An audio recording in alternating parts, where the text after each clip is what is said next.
Welcome, everybody. I am Debbie Katz. I'm chair of the Young Israel Sharonah Youth Committee. And welcome to our special program from Kemp Mill to the IDF. We're very privileged today to have soldiers live coming in from Israel. We're going to have a chance to hear what they have to say in response to some important questions and ask our own questions. Today, our program is moderated by Devra Hornstein, and she will be the one who's leading us from here on. Devra, it's all yours. Awesome, thank you, Debbie, and thank you. Debbie's the one who came to me and said we're really trying to figure out a program that we can do about Israel, and really left it to me and said, "Do you have any ideas?" And I said, "I always have ideas, but let's see what we can do." So. One of the things that I really wanted to focus on was the connection that we have in Kemp Mill to the IDF. And so Adam Towler is here with us, and Ayelet Licht should be joining us in just a couple of minutes. She was on her way home for the weekend. And my sister, Hornstein, who's not from Kemp Mill, but also was in the IDF. All three of them are joining us from Israel today to talk to us a little bit about what life is like in the IDF, how they chose to go and kind of life as a lone soldier. So I just wanted to start really basically with kind of what is a lone soldier. So a lone soldier by definition is somebody who joins the army, who moves. I actually don't know if other countries have the same phenomenon, but from another country to Israel without their family, and is living there with the purpose of joining the army, and so doesn't have that built-in support system of their family and of that around them. And so the IDF, the Israel Defense Forces, has a system set up to provide support for these soldiers. So I know, for example, my sister had a family she was placed with, who she lived with, who became kind of her Israel family for a time when she was living there. And so Israel very much, encourages and supports this kind of joining up by going and making this trip on their own. And so we are showing our support today, and we're going to hear first from Adam Towler, his family lives in Kemp Mill. Well, some of them, others are also here joining us. And who's going to talk to us a little bit about his experience choosing to be a lone soldier and that process for him. Adam, welcome. Hi, it's nice to be here. Are you able to tell us where you're coming in from? Yeah, I'm on my base right now. It's a base in the north. It's called Bet Lead. Wouldn't mean anything to anyone, but I'm just on my training base. We got here in Israel. The week begins on Sunday, so we got here this morning. We did some workout. Here, just organizing all of our gear for the week. We have a week of shooting ahead of us, so we're making sure we have everything in place. And I just got out for a couple minutes to talk and to get on the call. Awesome. Well, we appreciate that. Hi, Adam. You've got a lot of family here supporting you as well. I know your family lives in Kemp Mill now. Were you living in Kemp Mill when you chose to join the army? No, I was in Philadelphia. In Philadelphia. And I continued to live there after they moved. I had a job and I was going to college. And it was the easy thing for me to continue in Philly. So how did you decide then to become a lone soldier, to join the IDF? So that's a good question. It definitely wasn't an immediate decision. I had first really got acquainted with Israel when I was 13. I had my first trip to Israel, and that was my first taste of Israel, and I really loved it, and I really wanted to come back. And I still didn't have the idea at that point to join the IDF, but I knew I wanted to return. In high school, I started to learn more about Israel. I went to a very Zionistic high school, and they taught us a lot. We had classes on its history and a lot of really good educational stuff, and they really encourage people to go take a year in Israel. So I went to a yeshiva after high school. I went to a yeshiva called Yeshivat Shreinu, where we learned half the day and we volunteered the other half the day. And it was really there in Yeshivat Shreinu where I started to really feel desire to join the army and to join Israel. I met a lot of soldiers in my time here, and I really looked up to them, and I wanted to be like them, and I wanted to contribute to this beautiful country. And so when I came back from yeshiva, I knew I had planned that I wanted to join the army. It didn't work out right away. I ended up going to college, and I got a job, and I was in college for a couple of years. But there came a point that I realized that college was not where I needed to be. It was interesting. I was learning about computers. I had a good job, but I had a sudden realization that it wasn't where I needed to be at the time. And I returned to my dream to go to Israel. I joined a program called Garin Sabar, which helps lone soldiers draft to Israel. You draft as a group, you make friends, and you make aliyah together. You immigrate together. And through Garin Sabar, I managed to join the IDF. So in July of 2020, I made aliyah. What a time. What a time to make aliyah. It definitely was. It was a crazy time. No one was sure of anything. We weren't sure if we'd get our passports. We weren't sure if we'd get our documents. Half the country was shut down. Half the offices were shut down. I just remembered our group chat every day was like, have you gotten in touch with the Washington office? No, they're still not answering their phones. What about the Israeli office? No, not them either. And half the people who came to Israel didn't even have half the documents. They made special exceptions for us. It was messy, but it worked out. And everybody ended up making aliyah from our group. It was a crazy time, but it was definitely a memorable one. That's amazing. So when you first come in, I know for many lone soldiers, they have ulpan opportunities to learn the language and kind of get acquainted with the land. Did you come in with the Hebrew kind of that you needed, or did you have to take ulpan? Not at all. I did not come in with any. I came in with maybe the most basic level of Hebrew. I did have Hebrew classes in my high school. I went to a religious high school where I learned how to read Hebrew, how to read letters. I learned some words. I could say, hi, my name's Adam, but that was maybe the extent of my Hebrew. It was extremely basic. And when I got to Israel, I was like, wow, there's a lot of Hebrew here. So Garin Sabar is supposed to have an ulpan program. I didn't get to experience the full ulpan program, unfortunately, because of Corona and because of the weird timing. But I was very lucky to have, as a part of the program, over the course of a couple months, I had, from the army, actually, a teacher. The Garin Sabar works hand in hand with the army, and I had a teacher come from the army, and she was possibly one of the best teachers of my life, and she taught me the basis of all of my Hebrew, and I credit her with teaching me Hebrew. It was the first time I think I've ever really learned Hebrew. And I drafted in late December. And for people who don't, so there's a number of tests to do when you draft, right? They want to know how good your physical abilities are, your mental abilities, all sorts of things. And Hebrew is one of those things. I didn't do so well, as could be expected.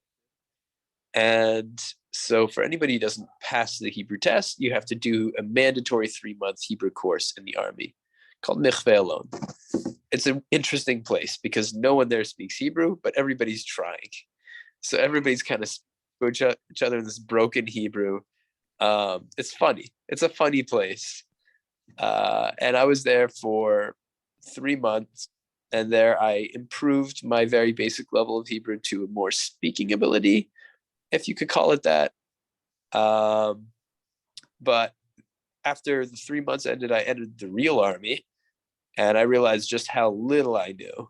It was insane the level of Hebrew that Israelis speak compared to us Olim. And I'm a teacher. I teach Hebrew, and I have the same experience when I go to Israel. How Yeah. how little conversational Hebrew even that I necessarily have. yeah, and it's sink or swim really at that point. And I'm thankful to say that I swam, but it definitely wasn't easy. And I don't recommend the path I took. I think it's definitely the harder way to go without knowing Hebrew. You definitely learn fast in the army, but it's not the easiest way to learn. Yeah. I was wondering so you just mentioned that was one of the harder things, and you joined during Corona. So it seems even a little strange to ask you what the hardest transition point was from even just life in America. You said you had just been in college, which is a life in and of itself in America, and then going into kind of the army life in Israel. What was kind of that transition like? Yeah, so that actually is a good question, because I was living very independently before, and all of a sudden I'm not. Now all of a sudden I'm a very dependent person on the army, and I have to ask permission to do every single thing, and I have a commander who tells me when I can go to sleep and when I can get up and when I can eat. This is not an easy transition, definitely. And there are many things I miss about living on my own, but they're a sacrifice worth making for sure. How long is your service? How long are you in for? I'm in for 2 years. So that is, yeah, I've done about a year and a bit. I have another about 9-10 months. Yeah. Do you have any plans? I know this is a scary question. I asked this to 8th graders about high school, and they want to kill me here, but would you have any plans for afterwards? I have ideas. I have definitely a lot of good.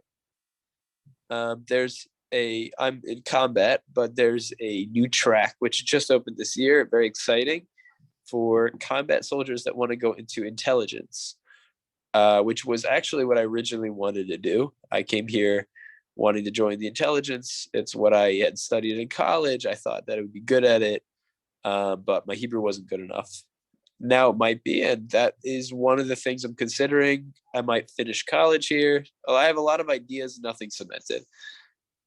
Fair enough. I won't go any further than that with all your family here wanting to ask you the same questions. Ayelet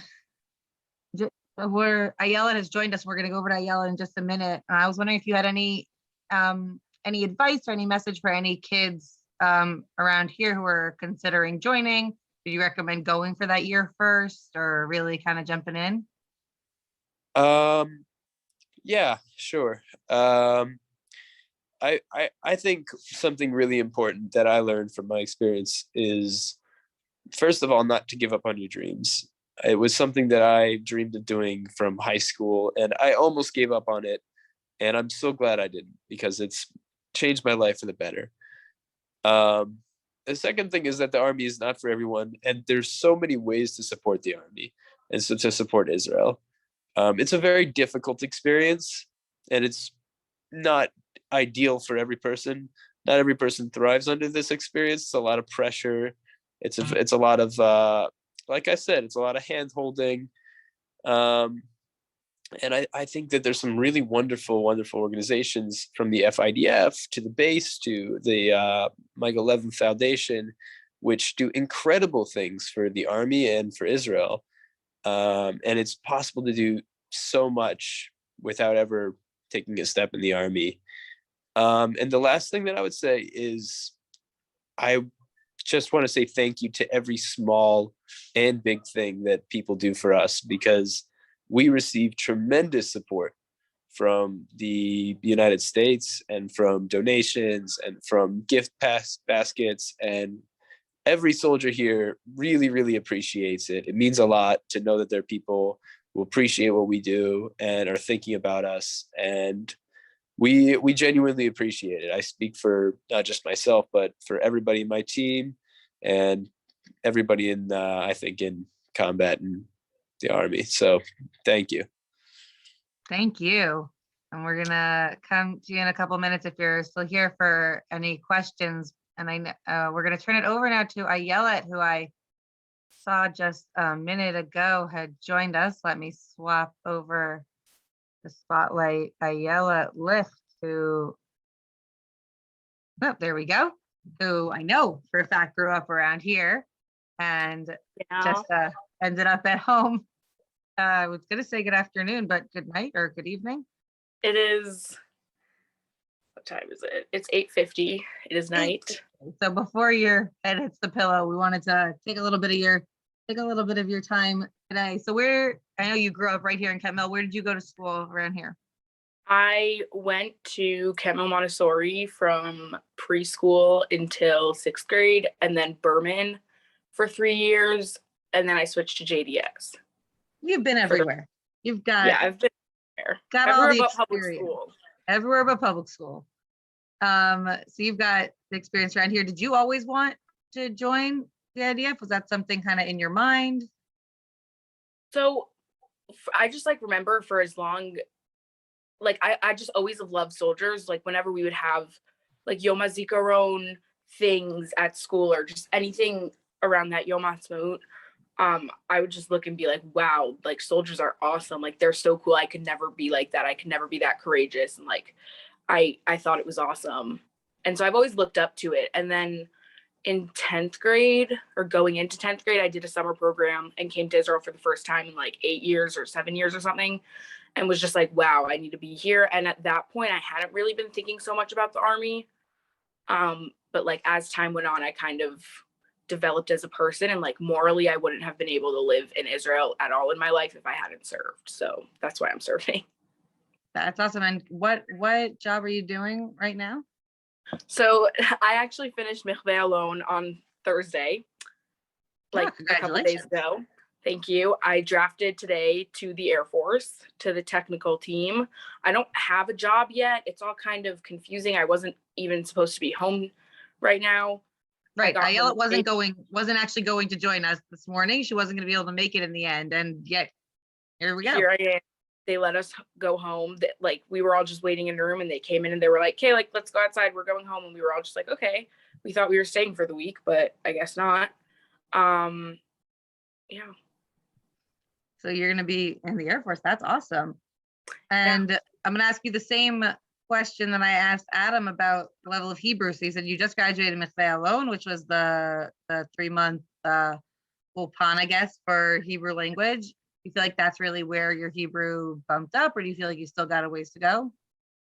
So having been in Jewish school my whole life, I've always learned Hebrew, but I always took it as a joke class. I'm never going to use it. And then here I am actually needing it. So I wish I'd paid it a little bit more attention then. You hear that, her parents? I know you're here, her parents. You hear that? She wishes she had paid more attention. I think they know that. But I drafted through Mahal, so I didn't make Aliyah. It's a 1.5-year service, and it's basically there's a mechina before you draft. That's a month long, and you do Ulpan there. And that Ulpan was fine, but really Mikveh was the star of the show for me. I raised my score. You're ranked at your Tzav Rishon from 5, between a 5 and an 8 on your Hebrew. I was at a 5, and I went up to a 6 in my time at Mikveh.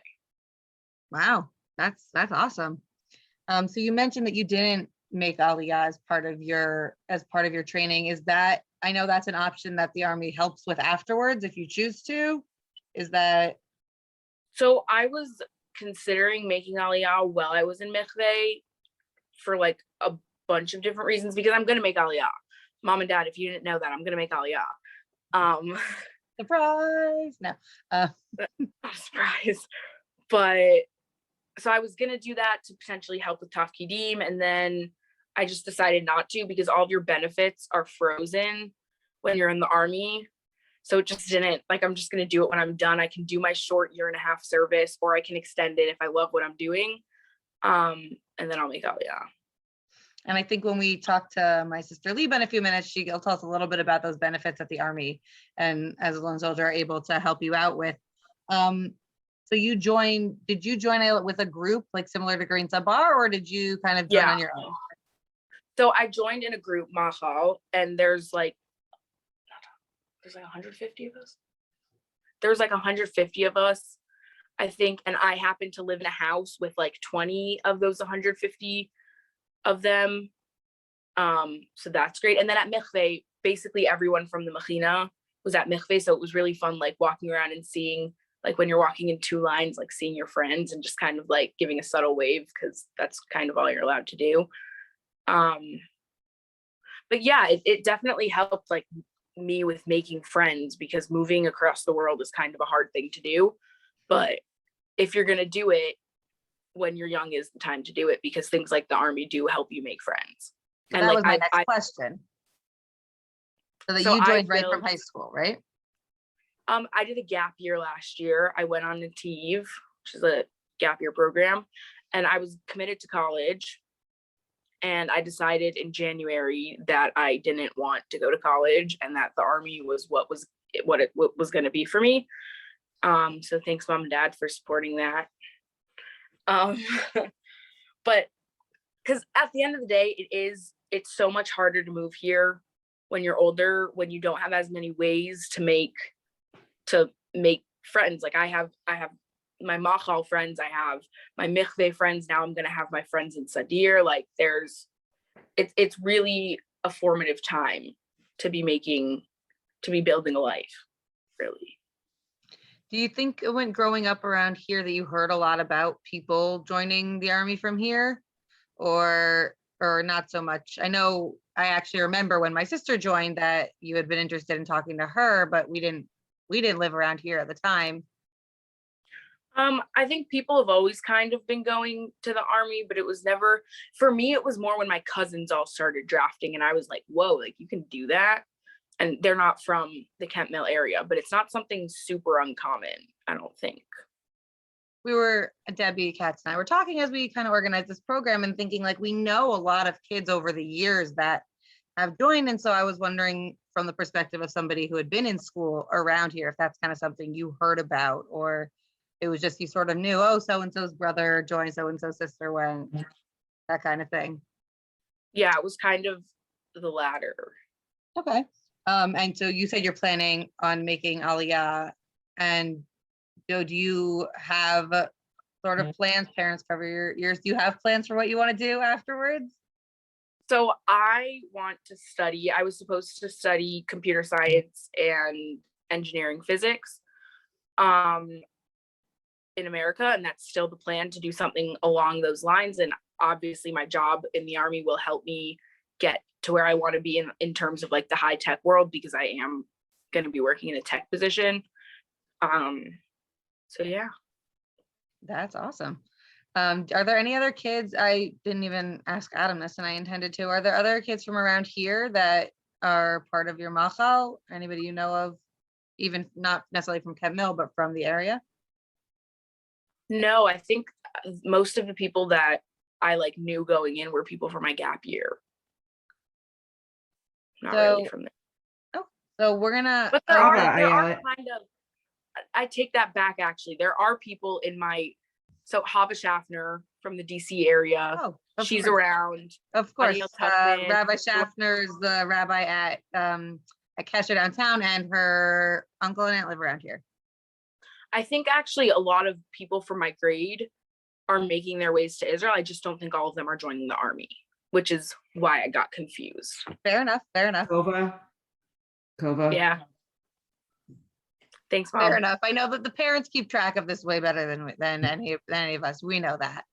Yeah, they're not the army. They don't have to worry about army stuff. They can keep track of it all they want.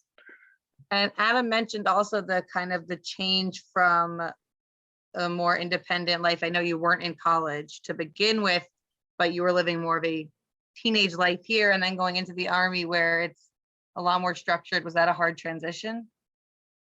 So yes and no. Cause I was on a program last year, so there was like semi-structure, but also just like freedom. But my parents also have always kind of let me be independent. So going into a place where I can't be so independent was a little bit of a shock. And especially now going into like the real army, even just today, I was like walking around the base and hearing all this Hebrew and I was like, oh my God, that is scary. You're going to be great. We're going to come back to Ayelet. Actually, thank you, Ayelet, so much for sharing with us. We're going to come back to Ayelet and Adam in a couple minutes for some questions, but my sister, Liba Hornstein, is actually here with us, and she's been out of the Army now for a couple of years. And she had a job in the Army, actually not in a combat unit. And I wanted to just talk with her for a couple of minutes just about the different types of jobs in the Army and different things that we might not necessarily realize are part of the Army. So, Liba, you went also after a semi-gap year. Yes, And I you also did Green Sabah, right? yes, I did a gap year. The first half of which I was in seminary, and for the second half I was living with relatives. And then I went back to America that summer, and then made Aliyah that August with Green Sabah, and moved on to a kibbutz where I had the whole group of lone soldiers who were living with me, and also a host family on the kibbutz who I was with on Shabbatot. And whenever I wanted, if I was on kibbutz in the middle of the week. So it was a really great support system. And so you had a job as a mashakit chinuch. You want to tell us a little bit about what that means for the Army?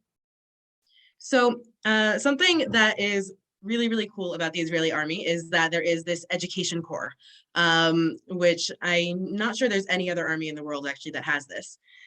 Basically, the premise is that every single citizen of Israel has to go through the army. So the country uses it as a sort of baseline to be able to give people the knowledge and experience that they need in order to become a productive part of Israeli society when they come out of the army. So the Education Corps is in charge of a lot of different things. My job specifically was to be on a base with soldiers, and I was just in charge of all the educational content.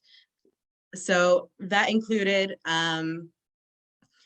writing classes and either giving them to the commanders to give over to their soldiers, or giving them over myself, about the values of the Army, or history, Jewish history and Israeli history, also about Chagim, and all kinds of things like that.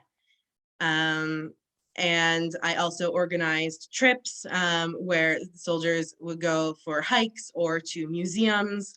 On Sunday on their way to base, they would go to a museum, and then everyone would go together to their base afterwards. I brought in speakers to come to base to talk about different things. And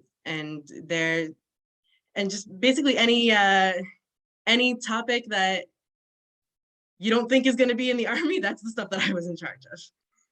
I remember also you telling me when you were in the Army that one of and I remember it's kind of how our mother explained it to me, was that Israel, because they have a draft, anybody's in the Army, even if you don't necessarily have as much of a connection to the land or the history of the conflict. And so that a lot of your job was bringing that information. I remember Ima used to tell me, she'd say, they take them where Avraham went. And tell them, like, look, Avraham was here, to kind of give that connection to the fighting, to what they're a part of, and how to make that connection. After Ayelet mentioned a little bit, Liba, about the benefits that the Army is able to help soldiers with, and lone soldiers in particular. How did that help you? What were you able to do with that when you got out?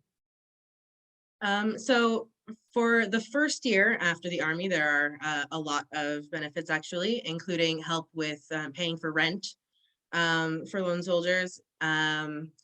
There's also an amount of money that the Army gives you when you finish, two different amounts, actually. The first one is something that you get immediately and can use for, whatever you need for right away for those first few months, living expenses while you're, figuring things out. And there's another amount of money that's set aside for you for the 5 years after the Army that you can use for starting a business, or buying a house, or getting married, or or for school, for things like that. There are a lot of different programs for milgot, which translates to scholarships. See, this is the problem. When you actually do get the Hebrew, you lose the English. So there are a lot of scholarships for school and even some just for living expenses that help that lone soldiers can sign up for, either with also to volunteer to kind of give back while you're also getting that help. And some of them even just, you're just given the money. I also, depending on where you go to college afterwards, the Army will sometimes pay for the first year of college. And when you make Aliyah, also the country itself pays for college or for a degree of some sort. Honestly, Remember there was are a lot something of about things. like a mortgage if you wanted to get a house or things like that. I didn't even Yeah, also know when about all that. something along those lines, there's also something when you make Aliyah that you can buy a car tax-free within a couple of years, which is a really big deal because the tax on cars here is 100%. So, Jeez Louise. yeah. So so for you, you have both experiences, right? Having joined the Army and then having left the Army. And what was the transition? We've heard both from Adam and Ayelet about kind of the transition into the Army. What was for you? How's the transition out of the Army afterwards? You made Aliyah as you joined, right? So you were technically already a citizen when you finished the Army. And what was that transition like back to, I guess, civilian life? That's a really good question. It's about as hard a transition as it is to go into the Army. You've been in the Army for 2 full years. That's a pretty long time, especially when you're 18 or 19 when you started. And now suddenly you're just kind of on your own, especially for lone soldiers. It's a big deal because in Garin Sabar, at least you live on a kibbutz and you have the support system. You have the person who's in charge if anything goes wrong, and you have this family. And then a month after you get out of the Army, you have to move off the kibbutz. And you're just like, now what? So thank God we have relatives in Israel. So I was able to live with them for a little while figuring myself out. But not everybody has that. And you have to go and find an apartment and find a job and figure out really what the next step is for you. And all in the meantime, also you're trying to get used to the world without someone telling you what to do all the time. You also have to, get your own groceries and learn how to pay for electricity and all of these kinds of things. So it's definitely, there's a learning curve. And it takes a while to get used to, but slowly and with the help of everybody around you. And late night phone calls to the States. Oh yes, definitely. Middle of the night, but where's my birth certificate? That kind of thing. Yeah. Thank you very much for sharing with us. And I had some questions I wanted to open up to all three of you guys. And if anybody else has any questions that they want to open up, when did you guys, I know, Adam, you didn't join from high school, but Liba and Ayelet, you both joined about a year or so after high school. Did you feel like it was something that was an option given to you by your high schools? Did they mention to you, like, you could join the Army as one of your options, like make Aliyah and join the Army after Israel? I'll Ayelet? just interject. Ayelet had to leave. Oh, Ayelet had to jump off. Oh, I just saw. Okay. Yeah, she sent us a note saying that dinner was running out and it was going on 9 and she had to get some food. It was definitely something spoken about, and there were some people, though mostly guys, in my school who had drafted to the Army in the years ahead of me. And Israel was something that was spoken about a lot. It's a very Zionistic school, but it wasn't really put on the table, I would say. Definitely they spoke to us about going to Israel for the year and things like that, but going to college in America was the assumption. Adam, what about you? Was it something that was kind of offered to people, when you were graduating high school? I think for me, it was a lot of the same. there was a big push to go to Israel in my high school. They really, really encouraged going for a yeshiva or a seminary. I went to a co-ed high school. And it was something that was also talked about, but it was never pushed. But when I went to yeshiva, then it became pushed. In yeshiva, it was something that was highly encouraged. It was highly, it was, and for a good reason. You know, there were we had soldiers who were with us all the time.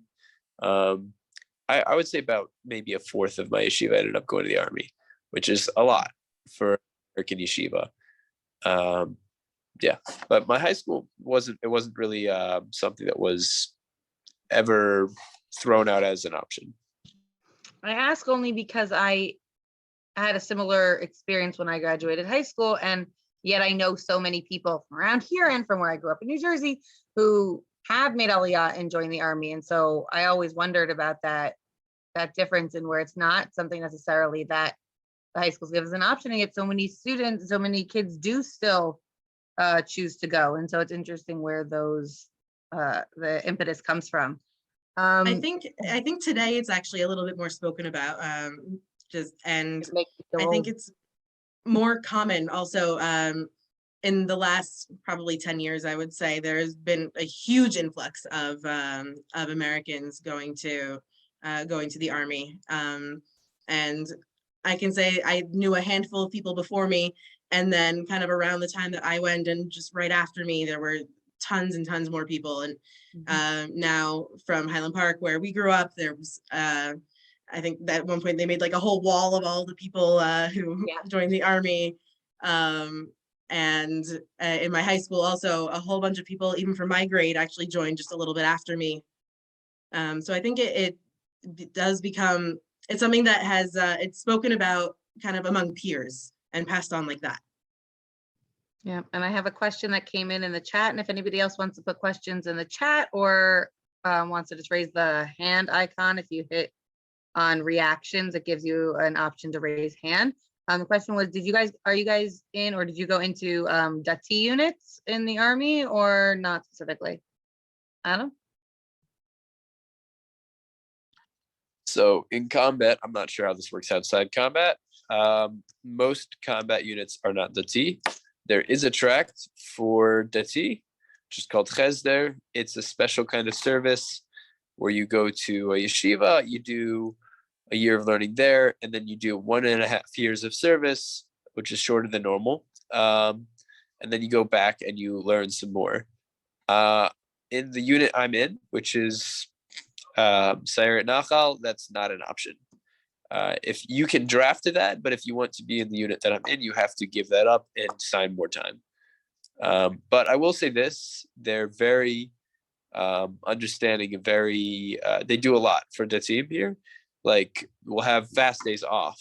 We just can lay in bed and relax while everybody's, working. It'll be hot out. We can sit in the air conditioning. Shabbats, they always provide meals, and they're very respectful of like the laws and regarding kashrut. They do a lot for the team. It is the only army that I know that where religion is such a consideration from day to day going ons. But yeah, at the end of the day, you are a little bit different, but there are a lot of the teaming in combat. It's not to say like in my platoon specifically, there's a high concentration of religious people. Our brother did as their kind of track as well through one of the yeshivot. So, that's an option as well. Even actually through one of the American yeshivot now is offering his their track. Liba, what about you? I also didn't draft to a religious unit. In non-combat, there isn't really the option of that, though there are certain jobs that are known to have a lot more religious people in them, like the commanders at Mikveh Alon. A lot of them are religious girls. But the Army offers an option for a skirt for your uniform. During my course in the Army, I was given time 3 times a day to go daven. On Shabbat, it's actually illegal for anyone to tell you to do anything that would break Shabbat, or to even like clean up or something like that. At least in non-combat. In combat, obviously, there are things that are different and that you have to do anyway. But anything that's not necessary, they're not going to tell you to do. But it's still the kind of thing that you really need to know yourself on, because you're going to be in a room with other people who aren't religious. And for me, I had to talk to all the other girls in my room and figure out, what we were going to do on Shabbat. And I would say, okay, look, I want the light off. I can't stop you from doing whatever it is that you want to do. But that's all I'm going to say. And I would say, please don't, watch TV in the room while I'm there on Shabbat. The fact that there was a TV in the room is its own story, because that's also not necessarily normal in the army. So it's the kind of thing stories for another time, I'm sure. So yeah, it's something that you definitely need to be strong within yourself, and to know what you want from yourself in order to keep that up in the army. Thank you. I I can see a speak couple. if I can just briefly speak for Ayelet, Yeah. I think she's finding that it's a microcosm of Israeli society, that you are integrated among Israelis and not among Datiim, and that's for her, I think it feels like a great kind of introduction to life as an Israeli, that you have the things that you hold dear and important to you, and you're with people from all over the world, from all different backgrounds, and some of them are Shomer Shabbat, some of them are not, many of them are not, and it's just part of becoming an Israeli. And so you're kind of dropped into it in the army, which is very different than the gap year experiences, where you're kind of self-selecting to be among people who observe like you do. Yep, and it's definitely, and the way I like the term microcosm, that you're being dropped into it, and then and as you transition out of it, that's the society that you're living in as well. Were there any questions from anybody? Oh, Lee, do you want to say something? Yeah. No, I just wanted to say that's actually part of the reason that I decided to join the army in the first place. I really wanted to know Israeli society, to meet all of the people that you're going to meet afterwards, but not in such a concentration. And it really does teach you about what is this place that you're moving to. Awesome. Thank you. Are there any other questions anybody had for our soldiers here? I don't know what you're called now, Liba. You're Released soldier? It's a released soldier. Well, just wanted to thank both Adam and Ayelet and Liba for taking time out of their day to join us. We're going to let you guys go get some dinner and get some sleep. And we thank everybody for joining us, and we hope to have events like this in the future. Thank you, everybody. Thank you, everyone, for coming. It's wonderful to see you. And thank you so much, Liba and Adam. Thank you for having me. Thank you for coming. Bye. Thank you very much. Bye. Beautiful. Laura, thank you. Thank you. See you, Jay. Bye-bye.